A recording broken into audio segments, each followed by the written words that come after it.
Hi, I'm Jason, the Curious Psychiatrist. I like to look at things through the lens of the human psyche, and last time I talked about art and human thought. This time I'm going to talk about something completely different, which is, ta-da, space exploration. Ever since I was a young boy, I've been fascinated with space. I used to watch and read documentaries and books on rocketry, astrophysics, and history, though I could barely wrap my head around. I still watch and read them, and I think I understand them a little bit better than before. So today, I'm going to talk about how our understanding and exploration of space has changed our thoughts and widened our horizons. So, let's get going. As a species, we've always been explorers.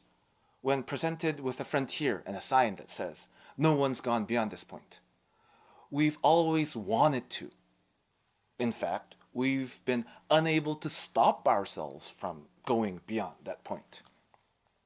We've traveled around the world, over the seas and under, with Ferdinand Magellan and Captain Nemo on the Nautilus. And we've traveled to the top of the world with Hillary and Norgay, and to the bottom of the world with Picard and Walsh. And we've reached for the stars with Einstein, Gagarin, Armstrong, and also Luke, Matt, and Darrow. But before we could reach for the stars, first we needed to understand what was up there and how they worked. For this, we're indebted to a couple of guys with the names of Copernicus, Brahe, Kepler, Galileo, Newton, and Einstein. There have been fantastic stories of space travel from long ago. As early as the 2nd century BC, Lucian of Samoa wrote about a waterspout taking explorers on a ship all the way to the moon, where they meet intelligent beings. And in 1657, Cyrano de Bergerac dreamt about riding flasks of dew and then flying machines with rockets all the way to the moon. Although they were labeled fiction, these stories and concepts will no doubt feel ridiculous to you because they are so different from what we know as facts.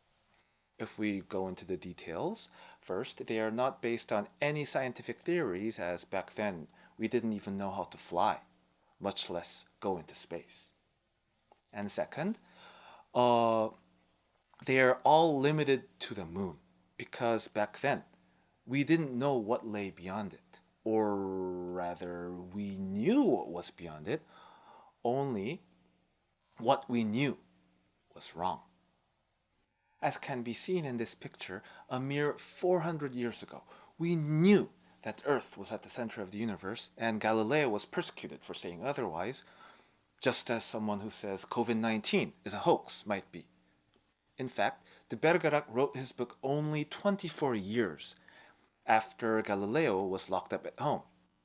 Furthermore, to us, the stars were just points of light on a great sphere outside the orbit of Saturn, and we had no idea what the planets were made of. And furthermore, in a God-created universe, everything had to be perfect. So the planets moved in perfect circles around the Earth, and to compensate for observations that didn't fit, they further moved in smaller epicycles, as can be seen in this diagram. Back then, these were all facts. But this was about to change. First, in 1543, Copernicus proposed the heliocentric model, which put the sun at the center of the universe instead of the Earth.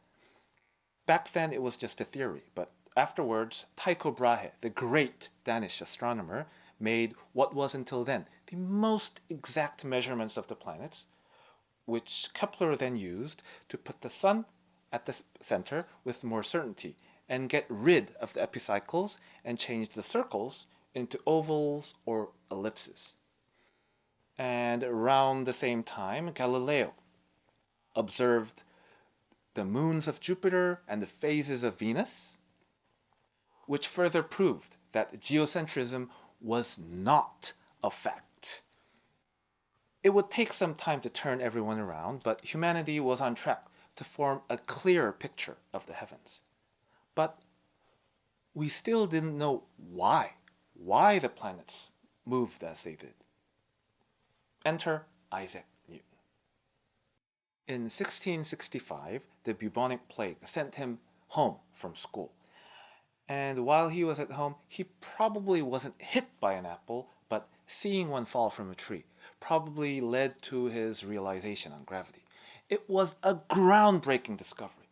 But I'm sure some of you might ask, what's the big deal? What's so special about it? Of course, there were great minds before Newton, but Newton was the one who linked all the findings and found meaning. It was as if the others had found land, and Newton was the one who drew the map and declared the Earth was round. This equation might not seem like much, but it was the answer to every question. It wasn't as if he found the cure to cancer. It was as if he found the cure to everything. COVID-19, diabetes, hypertension, dementia, depression, broken bones, sprained ankles, everything. Newton drew the blueprint for everything, and suddenly we knew the universe. On a side note, he also formulated his 3 laws of motion, the third of which is the law of action-reaction, which, among other things, made rockets possible. Now, it was time for Einstein. Einstein is famous for his electrifying hair, for being a Jew, his work on relativity, although I'm not sure which is more famous. Einstein is the only scientist after Newton who fundamentally redrew the blueprint of the universe. Newton and Einstein are sometimes considered prophets, as they enabled us to see further into the cosmos, to understand the cosmos in numbers and diagrams, and also make movies like Interstellar. Now we were able to view the universe in our minds.